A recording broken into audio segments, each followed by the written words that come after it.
اگلا سوال جو ہے وہ ہماری یوتھ کے بارے میں کہ ہماری جو ینگ جنریشن ہے وہ بہت زیادہ اس طرح کے سوالات کر رہی ہے خدا کی ایگزسٹنس کے بارے میں اور قدر کے معاملے کے بارے میں اور جزا اور سزا کے معاملے کے بارے میں. اور یہ ہم دیکھ رہے ہیں کہ یہ ایک طوفان ہے جو کہ ہماری یوتھ کے اندر برپا ہے. پہلے تو ہم اکا دکا کوئی اس طرح کا کیس دیکھتے تھے، لیکن اب پوری کی پوری آرگنائزیشن بن چکی ہیں، ایسوسیشن بن چکی ہیں. پاکستان ایتھیسٹ ایسوسیشن میرے خیال میں اس کی 1 ملین کے قریب کچھ فالوورز ہیں. تو اس دروازہ کیوں کھلا ان سوالوں کا، اور ایسی ہم سے کیا غلطی ہوئی ہے کہ ہماری جنریشن یہ سوال کر رہی ہے؟ ان کا سوال کرنا غلط بھی نہیں ہے، ہم ان سوالوں کے جواب کیسے دیں؟ اور ایسا ہم نے کیا غلط کیا جس کی وجہ سے ان کے اندر یہ سوچ پیدا ہو رہی ہے؟ اس کے بارے میں آپ تفصیلاً ذرا بتائیں. اس کا بہت آسان سا جواب ہے کہ یہ سارے سوال جو بچے پوچھ رہے ہیں آج کل وہ فطری سوال ہیں. پہلے بھی بچے یہی سوال پوچھتے تھے، مگر پہلے ماں باپ کو ان کے جواب آتے تھے. اگر علم کا کوئی راہ نہیں، پیسوں کی دوڑ میں لگ گئے سارے، تو ماں باپ جو ہے نا وہ ربی زدنی علما کی بجائے ربی زدنی رزقا بولتے رہتے ہیں ہر وقت. تو بچے جب علم کے سوال کرتے ہیں تو ان کو آتا نہیں، تو بچے پھر یوٹیوب پہ دیکھتے ہیں کہ ہاں یہ والا جواب ادھر سے مل رہا ہے. یہ ماں باپ کا کام ہوتا ہے فلسفہ کلیئر کر کے بتانا کہ کیوں کے آنسر کیا ہیں. نااہلوں کے بچے ہیں وہ جو لوگ اس طرف جا رہے ہیں، وہ نااہل ہیں یا لاپرواہ ہیں، پتہ ہی نہیں ان کو کہ بچے کو فلسفے کے اوپر ٹرین کیسے کرنا ہے. میں آپ کو آسان کر کے بتاؤں، اگر ایک پورے علاقے میں کوئی سپرویژن نہ ہو اور ایک بچہ چھوڑ دیا جائے کھلا، تو سوال اس کے ذہن میں وہی آتے ہیں جو آج کل کے پاکستانی ایتھیسٹک مائنڈ سیٹ کے بچے کریں. جنون سوال ہیں، وہ بالکل ٹھیک سوال ہیں. جواب نہ ملنے کے اوپر یا پھر انتہائی نااہل آدمی جو اس وقت مولوی صاحب ہمارا ہے وہ اس طریقے سے وہ جواب، پہلے تو وہ جواب ڈنڈے پہ لکھ کے دیتا ہے، دوسرا وہ جواب غلط لکھا ہوتا ہے ڈنڈے پہ، وہ سینسیبل جواب ہی نہیں دے رہا. ایک تو ہمارے علماء کرام جو ہے نا وہ کنٹمپریری اسکالرشپ کو کاؤنٹر نہیں کر رہے صحیح طریقے سے مین سٹریم میں آ کے، اور جو انہوں نے چھوڑے ہوئے ہیں مسجدوں میں خطیب کسی بھی فرقے میں، وہ اپنی اینٹیٹی کا سب سے نااہل بندہ ہے. تو جمعہ خطبے میں جب عجیب و غریب قسم کی باتیں سنتے ہیں. میں ابھی ایک ٹرپ پہ گیا ہوا تھا دور ایک گاؤں میں، جمعہ کی نماز ہوئی، کشمیر گیا ہوا تھا ایکچولی میں، تو میں آپ کو لٹرلی بتاتا ہوں. تو شاردہ میں ہم جمعہ پڑھنے کے لیے رکے، تو وہاں پہ مولوی صاحب نے خطبہ پورا نہیں سناؤں گا آپ کو، مولوی صاحب نے خطبے میں یہ پروو کر دیا کہ حوا علیہ السلام نے چونکہ 4 گندم کے دانے تھے، 3 حوا خود کھا گئیں، تو ورثے میں اس لیے عورت کو 1 حصہ ملتا ہے کیونکہ وہ اپنا حصہ جنت میں لے چکی ہے.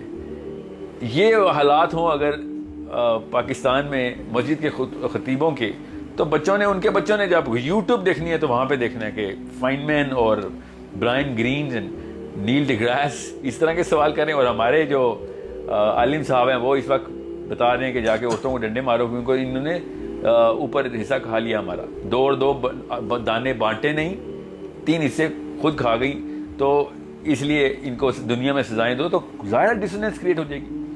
نااہلوں کے ہاں اس طرح کے مسائل عمومی ہیں. یہ سوال اتنے فطری ہیں کہ ابو حنیفہ بھی ان کے جواب دے رہے تھے، شافعی ان کے جواب دے رہے تھے. مامون رشید کے دور میں جعفر صادق نے جو مناظرے کیے ہیں دہریوں کے، مامون رشید کے دور میں کہاں سے آ گئے جعفر صادق؟ مامون رشید کے دور کے جو علماء ہیں وہ بھی دہریوں کے مناظرے ہوتے رہے، مگر پچھلے کوئی 800 سال کی ہسٹری میں تو دہریوں کے سوال ہمارے پاس ہیں. پچھلے 800 دہریوں نے اللہ کے نبی علیہ السلام سے بھی سوال کیے ہیں. سو دیر از سو مچ ہسٹری. اس کا مطلب ہے ہمارے بچے نے پہلی دفعہ کوئی نئے سوال نہیں لیا، یا پھر رچرڈ ڈاکنز کا کوئی کام نہیں ہے اس میں. It is not something new and it is not something which is going to happen for the last time now. یہ ہمارے institution of the masjid is weak, institution of the house is even weaker. That's why ماں باپ بالکل بس لڑکی کی روٹی گول پکانی آ گئی ہے تو شادی کی کوالیفیکیشن ہے، لڑکے نے اگر 20,000 روپے 50,000 روپے تنخواہ لینی شروع کر دی تو شادی کی کوالیفیکیشن ہے. تو شادی اس طرح کے کوالیفیکیشن پہ ہوگی تو بچے پھر پاکستان ایتھیسٹک ایسوسیشن کے فاؤنڈر ہی بنیں گے. اچھا، یہ بات تو آپ کی سمجھ میں آ گئی کہ یہ سوال ازل شروع سے ہی لوگوں کے ذہن میں آتے رہے ہیں، حضور صلی اللہ علیہ وسلم کے دور میں بھی تھے. لیکن میرے سوال کا دوسرا ایسا تھا کہ ہم اس کو کیسے روک سکتے ہیں. ایک تو یہ طریقہ کار ہو سکتا ہے کہ ان سوالوں کے لاجیکل، ابراہیم کے دور میں بھی تھے.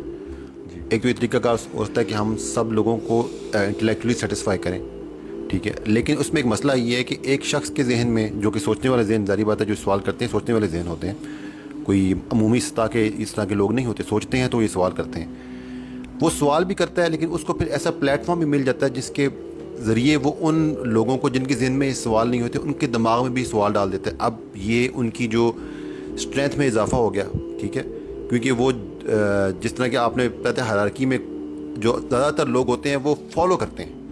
تو اگر آپ دہریت کو پروموٹ کریں گے یا ایتھیزم کو پروموٹ کریں گے تو سوچ گیں گے ہاں سوال تو ٹھیک ہے بھائی، اللہ تعالیٰ نے کیوں بنایا، جزا سزا کیوں ہے، قدر معاملہ کیوں ہے. اب وہ پھر ایک قسم کا سوڈو ایتھیس بن جاتا ہے. تو اس کو روکنے کے لیے کیا ہمیں ان سب کو انٹلیکچولی سیٹسفائی کرنا چاہیے، یا میرے ذہن میں جو دوسری بات آتی ہے کہ اللہ تعالیٰ نے دین اسلام کو قائم کرنے کی بات کی ہے، تو جب اگر ایک جگہ پہ ریاست میں اسلام قائم ہوگا تو کم از کم وہاں پر ان لوگوں کو پروپوگیٹ کرنے کی اجازت، ان کو جواب دیں جو سوال کرنے والا ہے، لیکن ان کو دہریت پھیلانے کی اجازت نہ ملے. تو اس کو روکنے کا صحیح طریقہ کیا ہے؟ یا پیرلل میں دونوں کام کرنے ہیں، انٹلیکچوئل سیٹسفیکشن، لاجیکل آرگیومنٹ، قرآن کے ریفرنسز، ٹھیک ہے، دلیل، یا دوسرا کام ساتھ یہ بھی ہونا چاہیے کہ یہ کم از کم پروموٹ تو نہ کر سکے نا اس فالس عقیدے کو، عوام کو بھٹکائیں نا. بات درست کی آپ نے کہ دین نافذ تو کرنا پڑے گا، یہ معاملہ خود ہی ختم ہو جائے گا دین نافذ ہوگا. مگر ہمارے پاس اینڈ آف ٹائمز کی حدیث موجود ہیں، ہم نے ابھی اگلے کچھ سالوں تک تو کچھ دین نافذ کرنے کا معاملہ نہیں نظر آتا. تو جو رہی بات باقی کا جو ہائرارکیکل میٹرکس ہے وہ پروپیگنڈا یہ پھیلائی یہ رہا ہے، تو ظاہر ہے پھر ہم تک پہنچے گا تو آگے سے کوئی روک تھام کے بھی کوئی وہ نہیں ہے. اتنی آسان سی بات ہے کہ اگر ایک پاکستان میں یا ایون مکہ کے اندر بیٹھ کے بھی ایک ایتھیسٹ اپنی پروپیگنڈا کرنا چاہتا ہے تو وہ کر سکتا ہے سوشل میڈیا پہ. نوبڈی کین اسٹاپ ہم ٹیکنیکلی. پولیٹیکل انفورسمنٹ ہوگی تو وہ کوئی پراکسی لگا کے کسی اور وی پی این کے تھرو، کسی انٹرنیشنل ویب سائٹ کے تھرو یا چینل کے تھرو چلا لے گا اپنا کام. So it is not something that is a mistake we can just pin to somebody in particular. میں صرف ماں اور باپ کے اوپر ہی ہر مسٹیک کو پن اس لیے کرتا ہوں کیونکہ یہ رجحان ہوتا ہے نا، رجحان یہ مومنٹم سے ہوا پکڑتا ہے. وہ مومنٹم گھر میں توڑنا پڑتا ہے. کیسے؟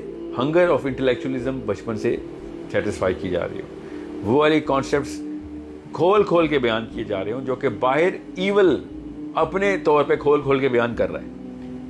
میں نے کئی دفعہ کہا ہے کہ اگر ایک بندے کو اور ایک خاتون کو 30 سال بعد کے دنیا کے پولیٹیکل اور تھیولوجیکل ایشوز کا نہیں پتا تو ابھی شادی کی عمر نہیں ہوئی آپ کی، آپ بچہ نہیں پیدا کریں گے. سوری، اب ہمارے دور میں جتنا بھی ایتھیسٹک معاملہ ہے، جو بھی آگ پکڑی ہے، یہ 50s کی جنریشن کو اس بات میں پتا ہونا چاہیے تھا کہ آگے جا کے کس لیول پہ معاملہ خراب ہو سکتا ہے. نا ابھی غیب کے نہیں جانتے ہیں فیوچر کا، مگر پیٹرن انالیسس تو ہمارا کام ہے. ہم بچوں کی پرورش کرتے ہیں کس بیس کے اوپر ہیں؟ اپنے دور کے لیے کرتے ہیں. میرے بیٹے نے میرے دور کا وقت تو نہیں دیکھنا، اس نے اپنے دور کا وقت دیکھنا ہے. میرا کام ہر وقت اگلے دور کے اوپر نگاہ رکھنا ہے. اس کی پریپریشن ابھی سے کر کے دوں. ابھی ایتھیزم کا دور ہے، آگے دیکھتے ہیں کیا آئے گا. ابھی دیکھتے ہیں، open the work shops in side your house and try and draw a lot of patterns کہ میں نے اپنے بچوں کی تربیت میں کیا کیسی چیز ڈالی ہے جو اس کو آخرت میں نقصان دے گی کیونکہ دنیا میں پھیلی ہوئی. If we are not prepared to do that, sorry, we are not licensed. We shouldn't be licensed to get married. ہم اپنی تو عاقبت تباہ کر ہی رہے ہیں، بچوں کو تو ہم نے پوری طریقے سے دوزخ میں دھکیل لیا ہوا. So it's the duty of your father and your mother. دوسرا جو پیرالل انسٹیٹیوشن ہے وہ دین کا آپ نے کہا تو وہ مسجد کا نظام ہے. جمعہ تو پڑھنے جاتا ہی ہے مسجد میں، اگر وہ 5 نمازیں نہیں بھی پڑھتا مسجد میں.